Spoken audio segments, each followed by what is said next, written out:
Welcome, everyone. Thank you for coming to this session, Edible Weather, Turning Snacks into Science. I can't wait to hear what this is all about.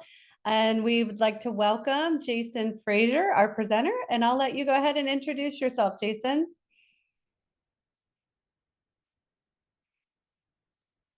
Hi, everybody. Hopefully, you are doing well on this beautiful Thursday here in the Northeast. I know some of you are dealing with some rain, so I apologize in advance. But as I like to say, I don't control the weather, I just report the weather. That's just what I do, okay?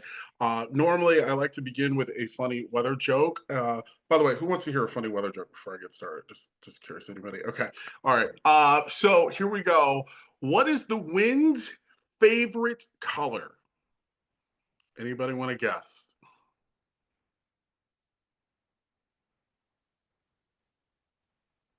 You can type it in the chat if you want. Okay. The wind's favorite color? Blue. Get it? The wind blue. Okay. All right. See, there's a reason why I'm a meteorologist and I am not a stand-up comedian. All right. So this session is about turning snacks into science. So we're going to be talking a little bit more about how this all happens. But first, for those of you that don't know who I am, my name is Jason Frazer. I am the Chief Fun Officer for Drizzle Weather. I am also a meteorologist as well. Before I got started with Drizzle Weather, I was a full-time TV meteorologist for Fox Weather and Fox News. I helped launch the network about 4 years ago. And I've also done a couple of documentaries around weather, including Fasten Your Seatbelts. For those of you that hate turbulence, yeah, I understand why. I used to have a severe fear of turbulence, but after we did the documentary about how weather contributes to turbulence, now I'm A-OK. I was also a TV reporter as well, in addition to being a meteorologist, and I've worked in a lot of different markets. So Boston, Hartford, Connecticut, Rochester, New York, Columbus, Ohio, Cleveland, Ohio, and Savannah, Georgia. So I've lived all over. So for some of you, you've probably have never heard of Drizzle Weather. Completely understand. We just started it about 8 months ago. Drizzle Weather is basically, I like to call it a movement, all right, because STEM can sometimes be a bit boring.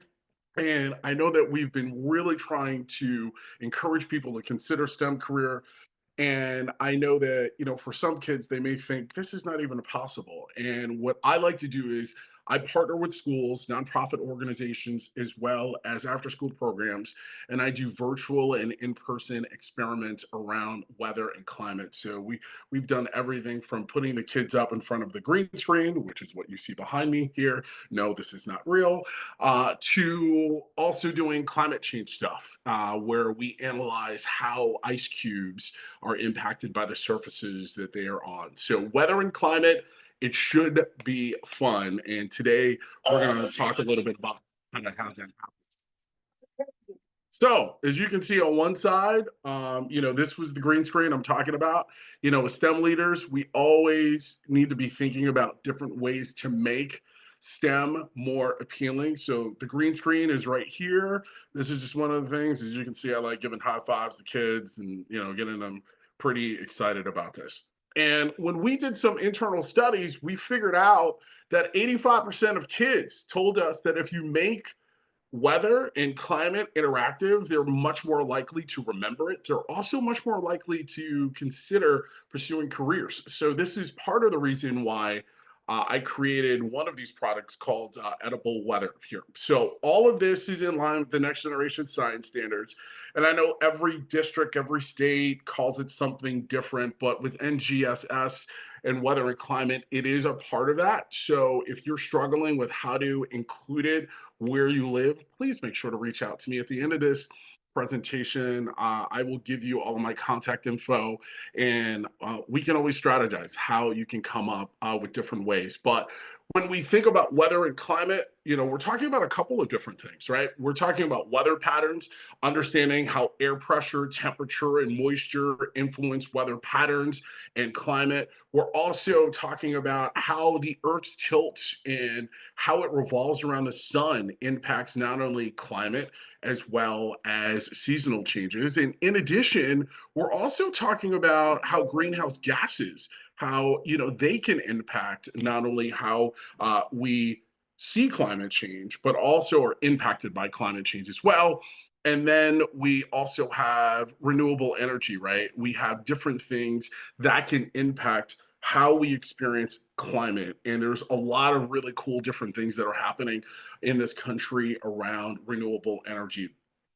Effectively, all we are trying to do is make the NGSS standards appealing. All right, so how do we do that, right? We are always thinking of different ways to do stuff. And how we basically came up with this forecast of fun is we were talking with some kids about weather and what their favorite things are to eat whenever it's really sunny outside and the weather is outside. And so somebody had said, you should create a whole curriculum around edible weather. And I took that challenge and I said, absolutely, let's do it. And so, one of the things that we did about a month ago is we partnered with a school for STEM night and we did our first edible weather night where we had the kids come in and learn about the different cloud layers. I'm going to talk a little bit about that and even show you a couple of pictures from that night. But again, going back to edible science, it really is utilizing snackable things and applying it to science. So, all of the things that I'm going to share with you today, these are different things that you can purchase in the grocery store. These are not things that are $300 or $400 budget items. Obviously, the more kids that you incorporate, the more, unfortunately, the price tag is going to go up. And look, just like everybody, my grocery bill has gone way up within the past 6 months. But these are different things that you can even go to the Dollar Tree or the dollar store and purchase and utilize in your classrooms. We're also going to be talking about what science standards some of these edible experiments are going to be applied to as well. Now, before we get started with the specific experiments, I want to be very clear. I care about the kids, and the last thing I want to do is have the kids go home and say, Mom, Dad, I have this rash because I have this allergy, right? You should be, as educators, knowing what your kids are allergic to. And one of the things that we do is before we partner with schools, we will put in the contract and we will say, it is your responsibility to know what the kids are or are not allergic to. We also will ask the kids before we get started, are there any allergies? Most of the items that I'm going to be speaking of today are, I don't want to call them non allergic things, but typically they avoid things like nuts or things that people will be allergic to. Now, there is a couple of dairy items in there, unfortunately. I can't avoid some of those. But, some other steps for success is whenever you're doing edible weather experiments, making sure that the ratio to provider isn't more than 15 kids per one provider. I found that when you get larger than that, it becomes very hard to really keep track of each and every student and what they're doing and how they're doing what it is that they're doing. So you want to make sure that no more than 50 kids, no more than I should say 15 kids per teacher or per after school instructor. Obviously, you're free to do it for 20 or 30, but sometimes kids will also struggle with specific things, with implementing things, or the whipped cream. You may say, oh, only put 2 drops, and then magically they're now putting in an entire tub of whipped cream, and that's going to totally throw off your cloud base. Don't want you to forget about refrigeration as well. With some of these items that we're going to be speaking of, they do require refrigeration. The good news is none of the items that I'm going to be speaking about today are going to require heat. There might be one or two things that maybe you might want to heat up, but if you want to do one at room temperature and one that's colder, totally fine. Kids are messy. So every single time I do this, or I do some of these, I would highly recommend that you bring either a wet napkin or you have something to clean up. Even having the kids help you clean up, I think is something worthwhile because inevitably, at the end of your experiments, everybody's going to make a mess. Everybody's going to show up to eat, but when it comes time to clean up, magically people just disappear or they say, I don't have anything to do. We also apply the 1.5 rule, right? So what I mean by this is for every child, we'll buy a time, or I should say 1.5 times that supplies. So meaning if you have 20 kids, I would buy enough supplies for 30 kids. Reason why I do this is because someone's going to mess up something. Someone's going to maybe utilize too much of one particular item. So, for example, in the Cloud Parfait experiment, I had said, no more than two pushes of the nozzle, and we had some kids that just didn't understand counting from one to two. They just kept going. And so by the end of the night, we nearly ran out of whipped cream, even though we had whipped cream for 70 kids. We only had budgeted for 50. So always 1.5 per child. All right, so let's talk about our first item, our first experiment, right? I'm sure some of you have looked up and played the cloud game before. For those of you that are not familiar with the cloud game, it's basically when you're driving outside or you're maybe taking a walk outside, you look up, like, ooh, that cloud looks like a giraffe. Ooh, that cloud looks like a car. Oh, look at that cloud. That cloud, ooh, that cloud maybe looks like my ex. Yeah. Ugly. Don't want to pay attention to that one. I'm kidding when I say that. Okay. All right. So let's talk about cloud parfaits, right? So with cloud parfaits, basically what we are trying to do is we are trying to find a way to talk to kids about different layers in the atmosphere, as well as cloud types. There are different cloud types. There's cirrus clouds, there's stratus clouds, there's cumulus clouds. So this is a perfect activity for being able to say, when you look outside every day, there is a reason why what it is that you're looking at looks that particular way. This is also a great way to talk about the different layers in the atmosphere, right? So when I say about the different layers, I'm talking about the troposphere, I'm talking about stratosphere, as well as the tropopause. We can also, with this activity, talk about why certain precipitation happens. So why does one particular area, excuse me, why does one particular area maybe get snow while another particular area might get instead rain? You can use this activity to even talk about different geographies as well. Why does the mountains maybe see more wind or snow fall than maybe the leeward side of a mountain? And then we can also use this opportunity to talk about how the sun interacts with different layers in the atmosphere. As we know, stratosphere tends to be very calm, whereas the troposphere, I mean, that is where pretty much all of the activity, all of the weather happens. Tropopause, a lot of my students, they never fully understand what that is. I usually will say, well, that's usually where all of the planes fly. All right, so whenever I do the cloud parfait activity, these are the items I usually will use. So graham crackers, whipped cream, sprinkles, marshmallows, and food dye. So all of this should cost you less than $20 per 10 kids. So these are items that you can find again in your Dollar Tree store, Walmart, or wherever you decide to shop. If you want to throw in other things, you're more than welcome to. With the food dye, I usually use that to illustrate the sky because once you get to a certain level, obviously the sky looks a certain color. But then that also opens up an opportunity to talk about, is the sky really blue? And do you maybe want to make your sky a different color? With marshmallows, I will use different sizes. So we have massive marshmallows and then we have the little mini marshmallows. The massive marshmallows, they can be a perfect example of your cumulonimbus clouds.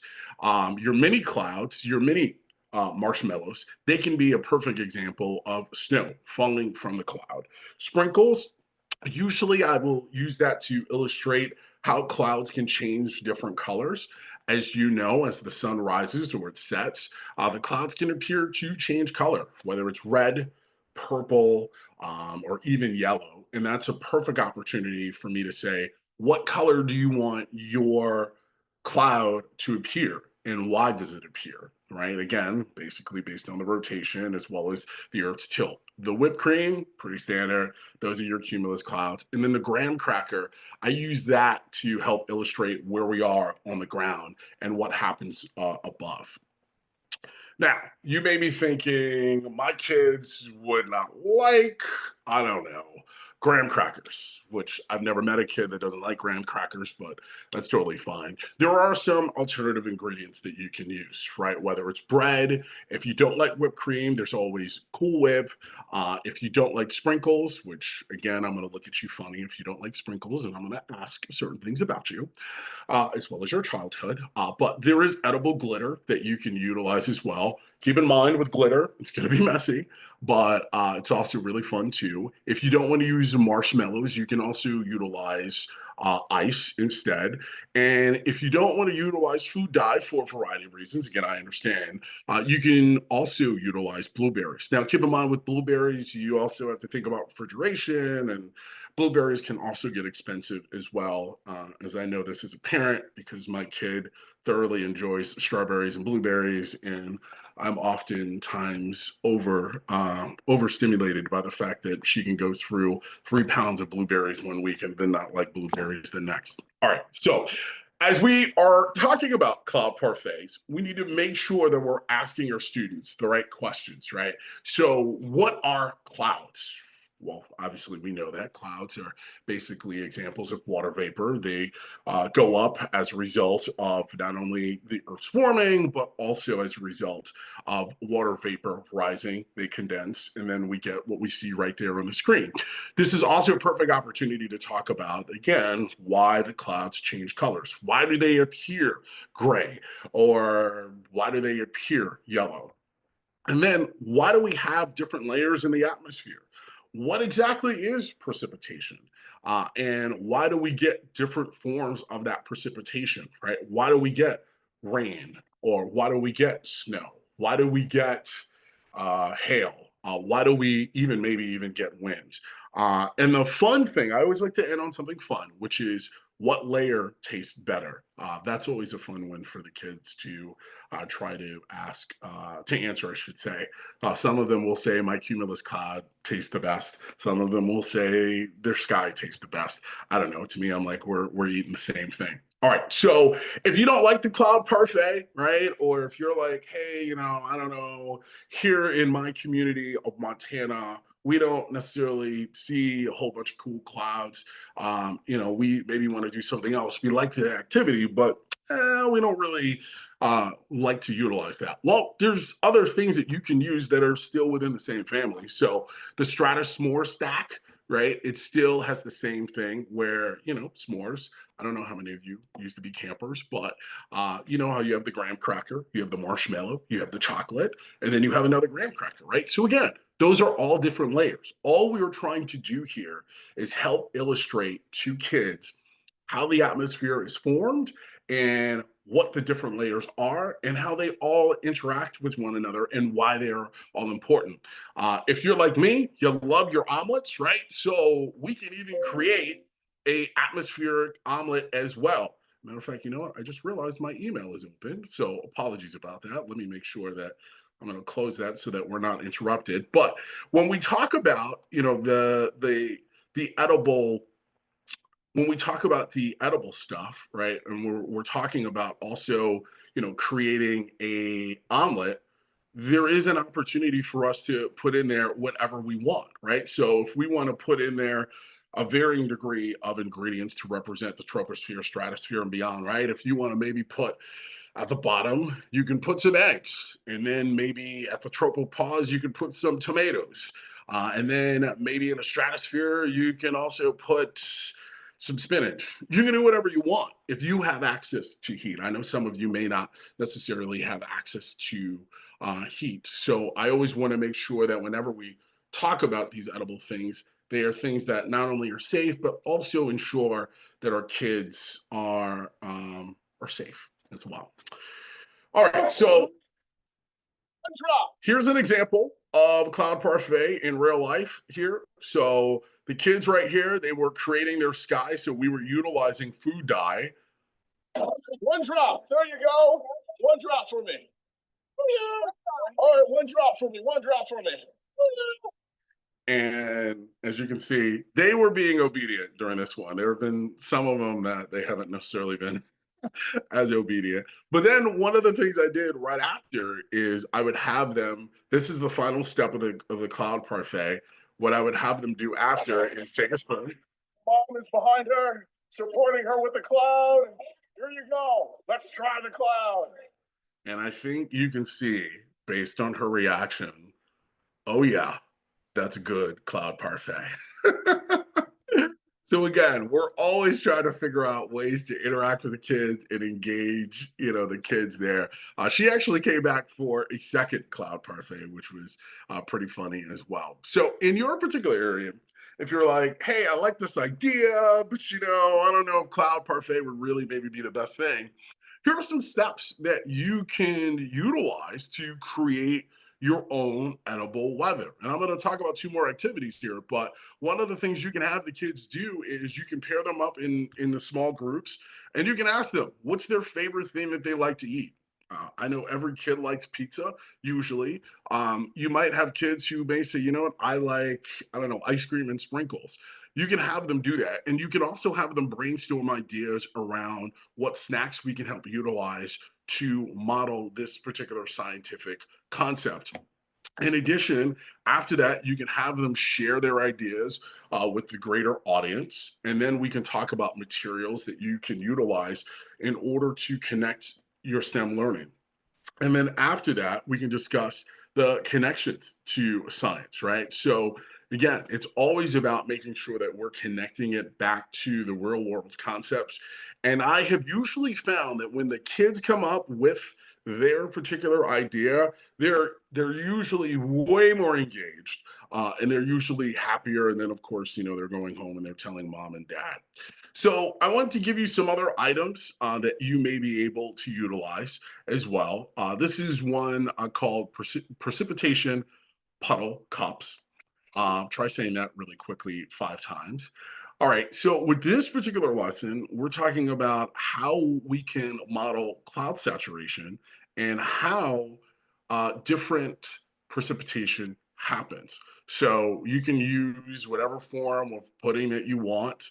You can also utilize whatever whip topping you want, whether it's Cool Whip or whipped cream or whatever you want. And then there should be some sort of colored liquid to help stimulate how clouds form and when they end up releasing rain here. Here are some of the materials that you're going to need for this one, including a clear plastic cup.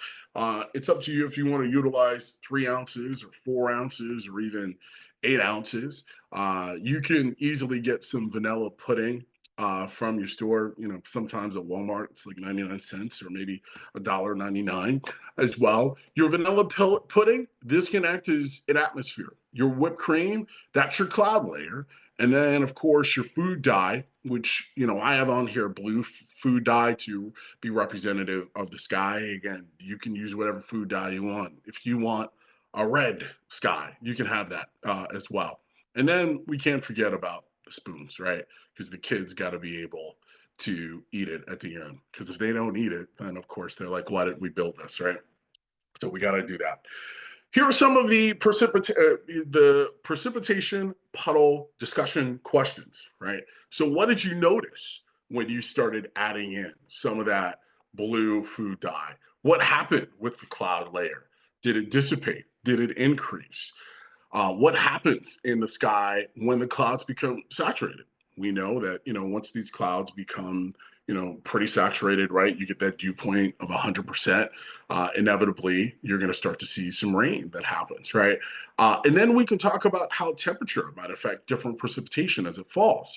If the temperature is above 35 degrees, you're usually going to get rain. You might get a little bit of wet snow, but usually it's going to be rain, right? Once we get between 32 and 35, usually we start to see the snow develop, sometimes even some freezing rain.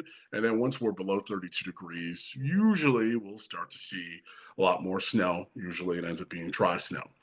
Now, how does this all impact your learning standards? Again, all of this is all about doing things that are aligned with your specific standards, right? So when it comes to STEM, water cycle, precipitation, cloud saturation, all of these NGSS connections here, right? How is the role of water in the Earth's surface happening? What is that process? This particular experiment is in line with that. The typical weather conditions and the data interpretation. So we know that as the temperature goes above 35 or 37 degrees, it's much more likely that we're going to have more rain rather than snow or even some wet snow. And on top of this, you can also, and this might be a little bit of a stretch here, but ESS 2-1 talks about a model and being utilized to describe different ways of the different spheres, right? In the atmosphere, right? How does it all interact? Same thing that you can do here. Another one, dew point donuts. Who doesn't like donuts? I've probably had a couple too many. By the way, if I'm making you hungry on this thing, I'm so sorry. I think I'm the last presentation of the day, so at least at the end of this, you can go eat. But we have some dew point donuts that we can utilize, right? So we have warm donuts and we also have cold donuts. But for this particular one, you're going to need two plain mini donuts. They're going to be representing the air. Then we have glaze as well as icing, which you can get from, again, the Dollar Tree store or someplace else. That's going to be represented over the water vapor. And it's optional. You don't necessarily need to have a fridge or some ice packs, but you do want to find a way to either warm the donut or at least make sure that the donuts are at different temperatures. So what we'll do is if we don't have a either an ice box or a Bunsen burner or whatever, some way to warm the donut, we'll put one donut in the sunlight and then we'll just have one donut at room temperature. And then of course you want to have clear plastic cups as well as some baggies. Again, we want to make sure to mimic a humidity dome, at least for the warm donuts. All right, so hot versus cold donut, right? I don't know about you, but I kind of like my donuts a bit more warm. They always seem a little bit more yummy when they're warmed up as opposed to cold. But we could ask the students what happens whenever we have a glazed donut versus a cold donut. What happens to that glaze? Again, we're trying to really talk about water vapor and what's happening around that. What happens when the donut hits the dew point first, right? So, what happens when we get to that point where it's supposed to essentially rain, right? It's saturated, cloud is saturated. And how does this relate to what we see in the morning, sometimes with either morning dew or with fog? So, how does this connect back to STEM? Dew point, condensation, humidity. I know some of you are dealing with abnormally high temperatures, so this would be appropriate, right? Going back to the next generation science standards, we're talking about weather and climate and the structure of matter. And we're trying to figure out ways to represent the data in tables as well as graphically to be able to describe a typical weather condition expected during a particular season. And one thing that I did leave out about this particular experiment, it would be nice, you don't necessarily have to, but it would be nice if you had some sort of working sheet where the students could not only do the experiment, but also make sure that they have a way of recording what exactly happens. So I'm gonna give you a bonus one here. I am like flying by with this presentation. I thought this was gonna take me way longer. So we're gonna have way more time for some questions. But who doesn't like some tacos? Especially for those of you in the South. I'm big on tacos. I love me some tacos. But you can also take tacos and turn this into a weather lesson with some thermal updraft tacos, right? Again, these are all about hands-on ways that you can have students talk about how the weather impacts them in their daily lives. So using a soft tortilla, you can put either some warm or some cold food in it, and you can talk about how the different ingredients can be representative of what happens in the atmosphere, right? We're talking about rising hot air that fuels convection, those thunderstorms, and how does that impact how it even tastes? All right. So, science behind the stacks. Again, every single part, every single activity that I've mentioned here, it can fall in one of these four buckets, right? Whether it's condensation, which is talking about the process of water vapor in the air, turning it into clouds, as well as water droplets, convection, which is all about the rise in warm air, which can fuel the development of storms. We see this a lot in the South and the Southeast, and even in the Intermountain West, especially during this time of year. Atmospheric layers, the different layers of the atmosphere from the troposphere all the way up to the stratosphere. And then air pressure, which is, I think, something that most students, they don't really understand, but, air pressure, it impacts us all. How does that air pressure change? And the temperature, how does it all impact weather patterns and phenomena? All right, so I always like to give people some takeaways. What I'm going to do is, and I apologize, I did not have time to create a QR code. So if you are interested, I'm going to give you my email address. I can send you some of these recipe cards as well, so that you can do this on your own in your respective districts. That's going to also include the shopping list as well, all of the ingredients.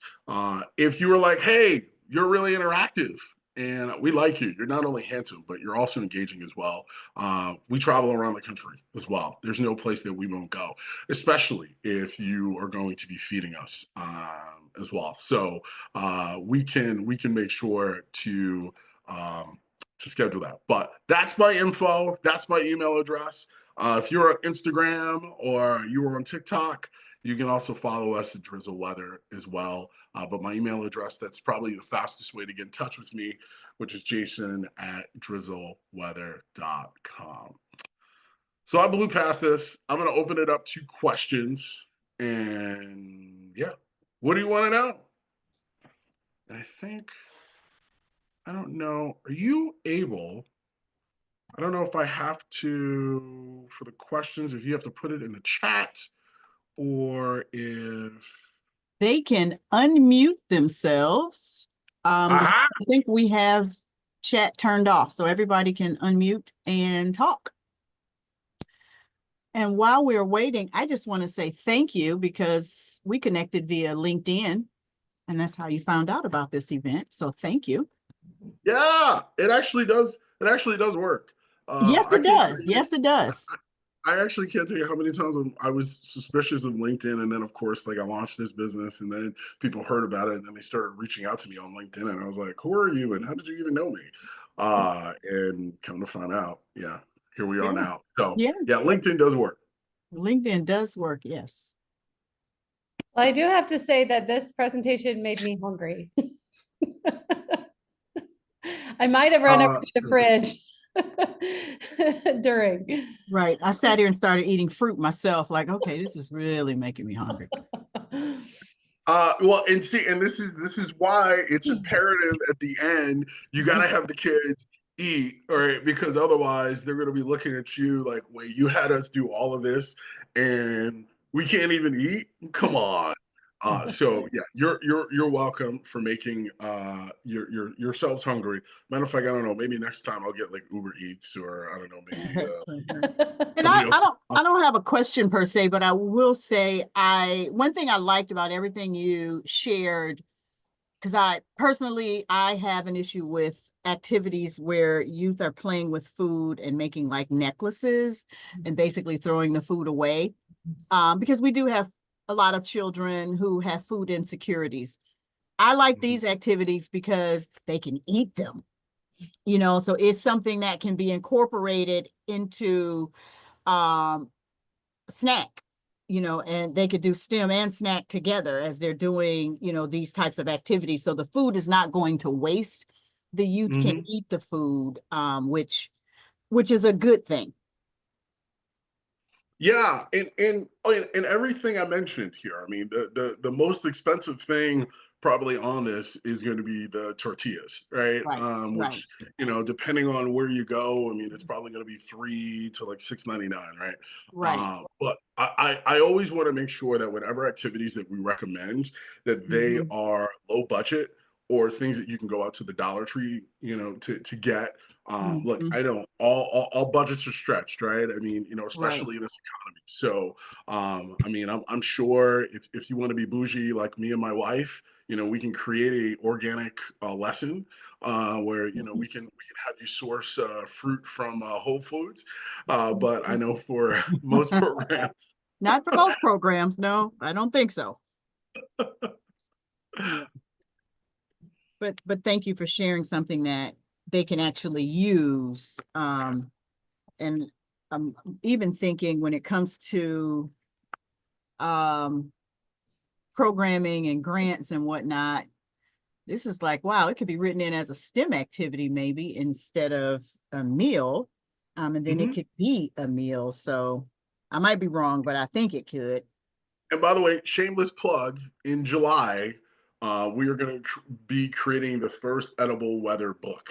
So, Oh, yes, Oh, so stay tuned for that. We're working on that right now. We have all of the recipes. We just have to find a food photographer, right? Because okay. this is also, again, I'm a scientist, right, who is also in television. I did not realize that there were special photographers who are like food photographers, and they make the berries look even more Barrier. yes, yeah. I was like, Wow. oh, I just thought you took a picture of it and it just looked Right. You just went to the store, got the berries, and took the picture. Well, yeah, and I just thought it was like, oh, it was like an iPhone, and I'm learning that, man, this is like really expensive. So but anyway, but look for that to come out in July. okay. But we're very excited about that.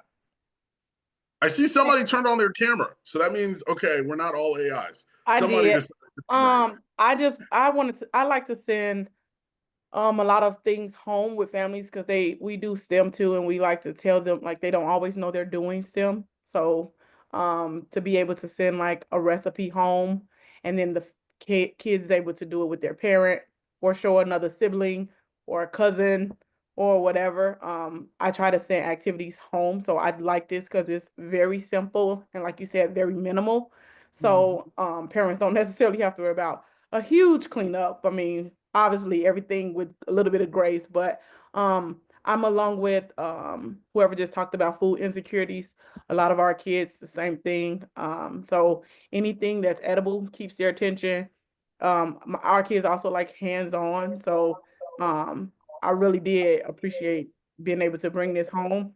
I've also been struggling with finding weather things, so I'm kind of glad I came into this because there's always tons of questions about the weather and things like that. And I, by far, am not a meteorologist. I'm from Chicago, and all I can tell you is it snows, it rains, it's hot, and it's cold. So, to be able to put it in perspective and have a visual and then be able to eat it, I think hands down will make this so much easier. So I'm glad I came in here and you were able to share that. And here's the thing, and reach out to me.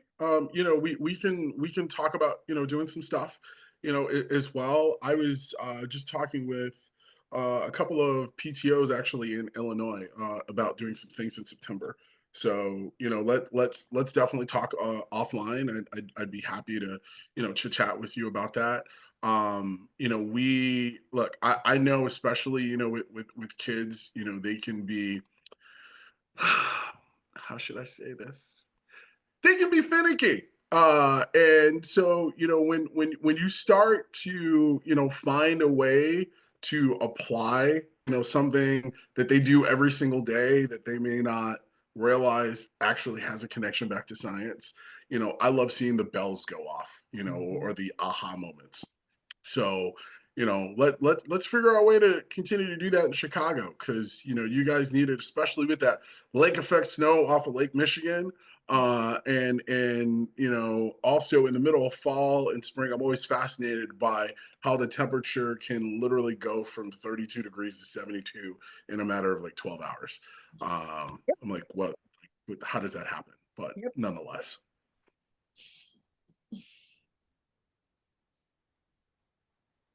Anybody else have any questions? Feel free to unmute. Or if you don't, if you don't want to be brave, I completely understand. If you want to ask something in the chat, you're more than welcome to.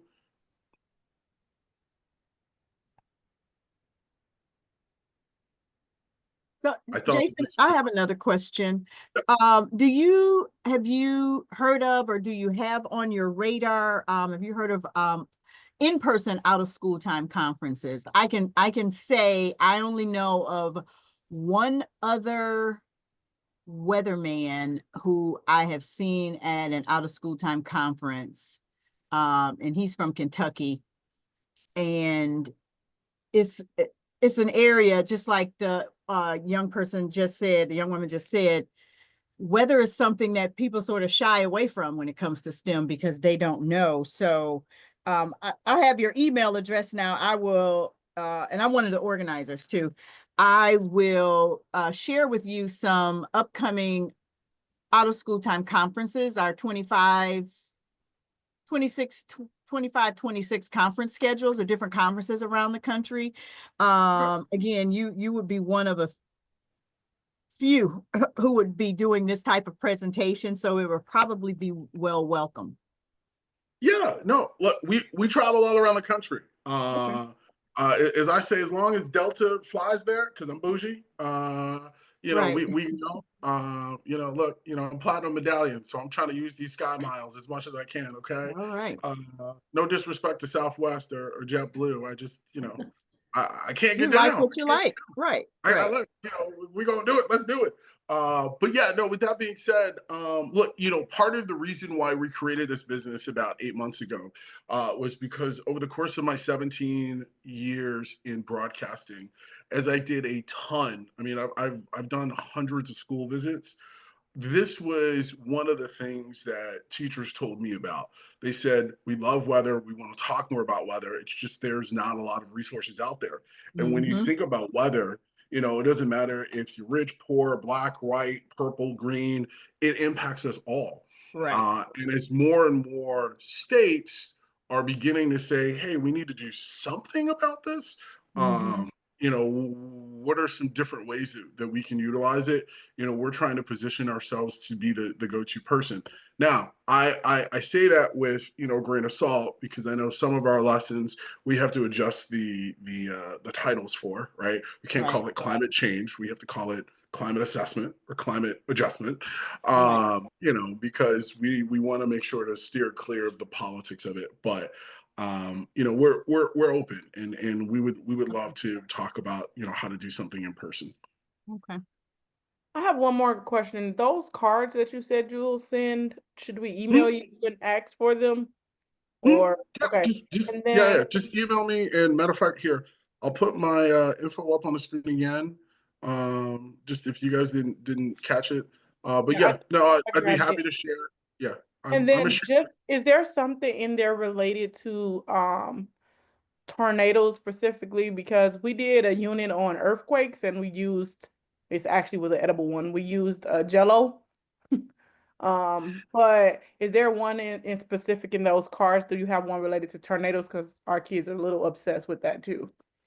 Yeah, so I'm gonna have one in the book. Okay. I'm only going to send the three that I covered in this Oh, um okay. in this. Yeah, I'm not gonna send out. I can't send you the full book. Come on now. Well, you don't know if you don't ask, so I know that's right. I was gonna ask and see if you wanted to throw a buy one get one in or something. Right. Look, my grandma think y'all said closed three. mouths don't get fed. So Exactly. Hey, listen, Okay. all right That now. Oh, listen, don't guilt trip me now. Listen, look, I'll guilt trip you back. Okay, It's for the look, here's what I'm kids. gonna do. It's for the kids, Jason. It's for the kids. Look. Well, speaking of the kids, oh, y'all can't see. Okay, look, I'm trying to feed her mouth. Okay, all right. Oh, wait, it's not gonna work. Okay, you know what? I got way too many things popping up on my phone. But look, I'm trying to feed my daughter. Okay, I can't give y'all everything.